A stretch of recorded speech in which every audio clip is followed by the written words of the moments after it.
자, 안녕하세요. 2월 7일 매시경 시작하도록 하겠습니다. 자, 이번 한 주도 우리 화이팅 하고 열심히 지금 여러분들 하고 계신 거 집중해서 하시면 좋을 것 같습니다. 자, 오늘 첫 번째 기사 한번 볼게요. 주식 죽수는데 2% 금리가 어디냐? 정기예금이 지금 한 달 새 12조 정도가 몰렸대요. 우리가 이런 기사를 보면서 뭐 이런 것들을 좀 생각해 보시죠. 지금 우리가 아직 뭐 취준생이기 때문에 이게 뭐 돈이 뭐 12조가 갔다? 사실 감이 이제 잘 안 잡히죠. 뭐 저도 그래요, 사실. 그런데 이런 숫자들을 계속해서 우리가 공부를 하다 보면 이 자금이 지금 어느 정도 규모인지 대략 짐작은 이제 할 수 있는 거, 그런 것들이 우리가 예를 들어서 금융권에서 일을 하든 내가 뭐 금융권이 아니라 다른 뭐 직종에서 일을 하건 그 숫자를 알 수 있는 감, 그게 우리가 흔히 얘기하는 촉이라고도 하는 건데, 그 촉이 여러분들의 운을 결정짓는 굉장히 좀 중요한 요소가 저는 될 수도 있다고 생각해요. 왜냐면 내가 가고자 하는 기업의 매출, 예를 들어서 내가 지금 지원하고자 하는 직무의 뭐 어떤 수치들이 있잖아요. 그러니까 그것들은 내가 어떠한 기준과 잣대로 뭐 그것들을 어떻게 활용하는지에 따라 다르는 거지만, 제가 결국 자소서와 면접에서도 항상 강조하는 거는 이 숫자에 대한 중요성을 항상 강조하거든요. 그래서 뭐 이 숫자를 꼭 외우라고 아니라 적어도 이제 우리가 2% 금리가 지금 높은 건지 낮은 건지 요 정도를 판단할 수 있는 수준, 그리고 정기예금이 한 달 새 12조가 올렸는데 이 12조라는 금액이 그냥 우리한테 지금 내 그 자산의 규모와 따지는 게 아니라 이 시장으로 지금 한마디로 이 기사는 유동성에 대한 얘기를 이제 하고 있는 거잖아요. 돈의 움직임. 그럼 그 유동성에 대한 이 12조가 많은 건지 적은 건지 그런 것쯤은 우리가 알면 좋은 거고, 이런 것들을 나중에 면접에서 활용하면 굉장히 객관적인 팩트를 근거로 한 나의 생각을 얘기할 수 있는 거기 때문에 PT 면접이든 인성 면접이든 나의 생각을 전달할 때 조금 더 신뢰성을 줄 수 있는 하나의 문장과 하나의 키워드가 되지 않을까 싶습니다. 그래서 여러분들이 저는 좀 이런 것들은 숫자를 좀 나한테 필요한 것들은 잘 외워 놓으시고 기록해 놓으셔서 여러분들이 그 원하는 얘기들을 할 때 조금 뒷받침이 될 수 있는 그런 소재를 좀 활용해 봤으면 좋겠어요. 자, 먼저 오늘 한국은행의 기준금리 연속 인상과 시중은행이 잇따른 예금금리 금리 인상으로 5대 은행 정기예금의 한 달 사이에 12조 원에 육박하는 뭉치도 몰렸다. 그러면 우리가 뭐 12조 원이 이게 뭐 많은지 적은지 몰라도 한 달이라는 기간이잖아요. 한 달. 그러니까 한 달이라는 기간 동안에 일단 지금 뭐 한국은행 기준금리도 올라, 그 다음에 뭐 시중은행의 금리도 올라, 이렇게 되다 보니까 사람들이 또 뭐 주식시장은 지금 하락했다가 약간 요 정도 패턴을 보이고, 부동산은 또 계속 뭐 규제가 되고, 그러다 보니까 어디다 투자해야 될지, 그리고 대선의 이슈도 있다 보니까 이 자금들이 지금 꽉 막혀져만 있는 것들이 아니라 자금 조금씩 이제 나오는 거예요. 그래서 이 안에서 지금 다음 투자 대상을 보고 있는, 기다리는 거죠. 그런데 그냥 여기에다 두면 그냥 아깝잖아요. 그러니까 여기 어디 그 상황에 따라서 이제 왔다 갔다 하는데, 그거를 이제 우리가 쉽게 그냥 유동성 장이다라고 이제 이해를 할 수 있겠죠. 그래서 지금 같은 상황에 금리도 인상되고 뭐 다른 데로 좀 있으면 뭐 투자도 하고 막 그러다 보니까 그래도 지금 뭐 금리가 인상되니까 안전한 은행에 좀 넣어놓자 하고 사람들이 한 달 사이에 예금으로 이제 많이 옮겨 왔다는 거예요. 이게. 그래서 만약에 뭐 여러분들이 은행을 간다고 한다면 지금 뭐 정기예금으로 많이 오기 때문에 그거에 대한 뭐 영업의 힘듦 그런 건 없을 거지만, 결국 또 은행의 입장에서는 뭐냐, 비이자 수익을 증대시키기 위한 하나의 다른 방안을 좀 생각해 볼 거죠. 왜? 예금은 그냥 얘기 안 해도 고객들이 갖고 오는 거기 때문에. 그렇죠?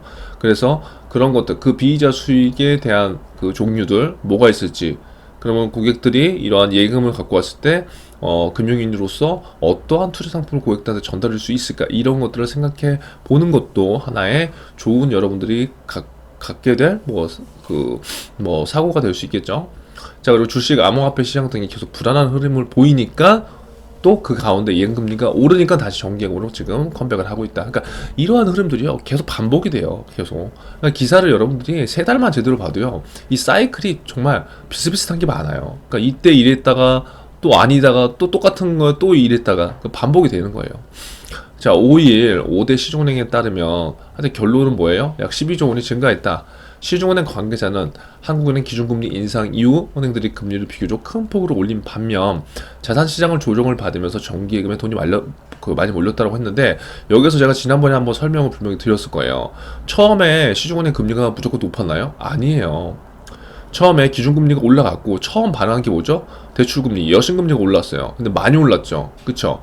여기 기준금리가 뭐 그때 0.25 이렇게 올랐을 때 시중은행 그 금리가 막 1% 넘게 막 올랐어요. 그러니까 이제 금리가 막 급속도로 올라가니까 일반 서민들 입장에서 굉장히 부담이 되잖아요. 근데 이 여신금리는 막 대출금리는 올라가는데 수신금리는 상대적으로 요만큼밖에 안 올라간 거야. 그러니까 사람들이 이제 화가 나는 거죠. 아니 정말 우리가 이렇게 힘든데 아무리 은행이 이자 장사를 한다고 하지만 이거 너무 심한 거 아니냐. 이거 빨리 추징금리라도 더 올려주던가 아니면 대출금 내려라 이렇게 되는 거예요. 시장 자체가.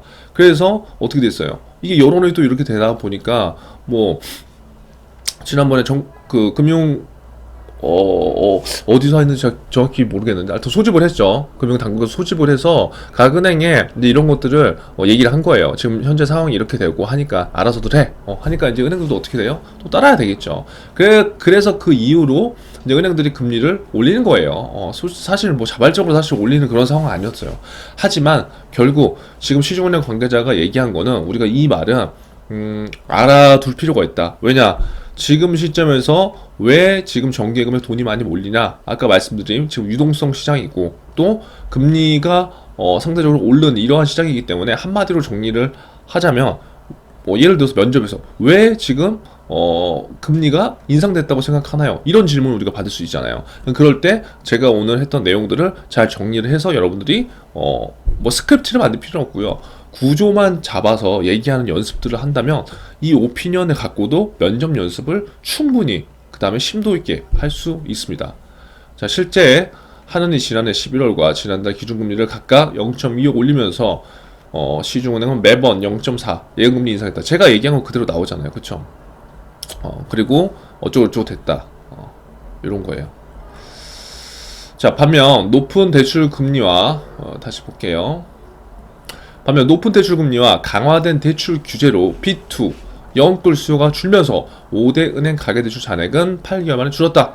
자, 여러분 B2 용어 모른다, 영끌 모른다. 자, 그러면 처음부터 다시 시작해야 돼요. 이해하셨죠? 그리고 제가 영상을 지금 남기면서 제가 매식 경험을 계속 끌어가잖아요. 여러분들이 잘 이해했는지 안 했는지 댓글에다가 여러분들 한번 남겨주세요. 그리고 공부를 그렇게 하면 돼요. 그게 가장 좋아요. 그거는 뭐 누구를 위해서 하는 게 아니라 내가 내 스스로의 근거를 남기는 거고, 그런 것들을 내가 행동을 했을 때 한 번이라도 내가 적으면서 더 생각할 수 있고, 또 그것들을 여러분들이 말로써 연습한다면 이런 것들이 오피니언이 결국 내 생각을 나타내는 것이지만 거기에 있어서 자소서와 면접 모든 것들이 다 적용될 수 있는 거죠. 그러니까 결국 그렇게 우리가 연습을 해야 되는 거고, 모른다는 거는 누구한테나 다 있을 수 있는 일이잖아요. 그럼 그때부터 우리가 하나씩 차근차근히 이런 것들을 하면 되기 때문에, 내가 지금 B2나 영끌을 몰라. 사실 이 단어를 지금 모른다고 한다면 그거는 금융권 취업을 준비하든 안 하든 간에 약간 지금 시대에서 경제에 대해서 별로 관심이 없다는 팩트를 갖고 있어요. 하지만 지금부터라도 이런 것들을 스스로 알아가야 되겠죠. 그래서 이런 내용들을 좀 여러분 스스로 적극적으로 좀 알아갔으면 좋겠습니다. 그래서 결국 지금 현재 지금 금리도 높아지고 정부에서 대출 규제를 굉장히 세게 하다 보니까 5대 은행의 가계대출 잔액은 줄었다. 자, 그래서 제가 이거와 연계돼서 뭐라고 얘기를 했죠? 은행에서 여신, 즉 대출은 무조건 해야 된다. 무조건. 왜? 수익을 높이기 위해서. 근데 이 대출에서 지금 가계대출에 대해서 규제를 지금 하고 있다는 소리예요. 가계대출 여러분들 지금 그 상황을 보면 알겠지만 뭐 한개은행에서 뭐 우리가 얘기하는 일정의 뭐 시드라고 하죠. 일정의 목표가 딱 있고 요게 소진되는데 얼마 걸리지가 않아요. 그러니까 가계대출에 대한 수요가 지금 엄청나게 많다는 거예요. 근데 이거에 지금 정부의 눈치를 보느라 이걸 은행에서 대출을 해주지 못하는 상황이야. 그럼 은행은 어떡할까? 어떡할까요? 제가 이거 그때 국민은행 얘기하면서 매식경에서 전달했는데 어떻게 할 거야? 영업 안 할까요? 아니에요. 해야 돼요. 그래서 기업대출, 기업 여신에 좀 더 포커싱을 한다고 했어요. 제가 지난번에 국민은행 기업 분석 영상을 제가 만들면서. 그래서 올해 2022년도에는 만약에 은행을 준비하는 친구들은 뭐다? 기업 대출, 기업 여신이 왜 중요한지, 그리고 이거에 대한 방향성이 어떠한지를 반드시 이해해야 된다. 이게 금융권 취업의 트렌드, 즉 방향성을 끌어가는 거고, 이런 것들을 모르고 그냥 앉아서 하는 NCS와 경제 공부만 한다고 한다면, 물론 그것도 안 하는 것보다는 뭐 훨씬 낫죠. 안 하는 것보다는. 그런데 결국 중요한 거는, 자 보세요. 자소서가 있고 NCS가 있고 필기가 있고 1차 면접이 있고 2차 면접이 있는데, 결국 여러분들이 만약에 이러한 것들을 연결성 있게 하지 않으면요, 이 면접에서 진짜 무너져요. 이번에 농협은행에 면접 보러 가는 친구들도 이 영상을 보시면서 잘 한번 생각해 보세요. 내가 여기까지 지금 갔잖아요. 지금 여기서 이 면접을 준비하면서 굉장히 멘탈이 떨어지는 친구도 있을 거예요. 이 면접은요, 정말 이 방향성을 잘 이해해야 돼요. 다시 한번 말씀드리지만, 스피치를 얼마나 유창하게 하느냐, 물론 면접에 도움이 됩니다. 하지만 스피치만 잘해서는 절대 되지 않습니다. 결국 우리는 각 산업을 이해하고 각 직무에 대한 관심을 보여주고, 그러한 것들이 로열티로 증대되는데 어떠한 역할을 했느냐가 중요한데, 대부분의 취준생들 입장에서 면접에 갔을 때 산업과 직무에 대한 로열티를 갖고 있는 게 그렇게 많이 보이지 않기 때문에, 제가 기업 분석과 산업 분석을 신문 기사로라도 충분히 해보자는 거예요. 그래서 그 이슈를 통해서 그러한 것들을 면접 자리에서 여러분들이 녹이는 연습을 했을 때 그러한 것들이 차별화가 될 수 있다는 거죠. 결국 금융권 취업 같은 경우에는 뭐 일반 취업도 마찬가지지만, 이 방향성, 이 트렌드, 이게 진짜 중요하다. 왜? 훨씬 더 빠르게, 그리고 훨씬 더 고객의 그 니즈가 다양하기 때문에.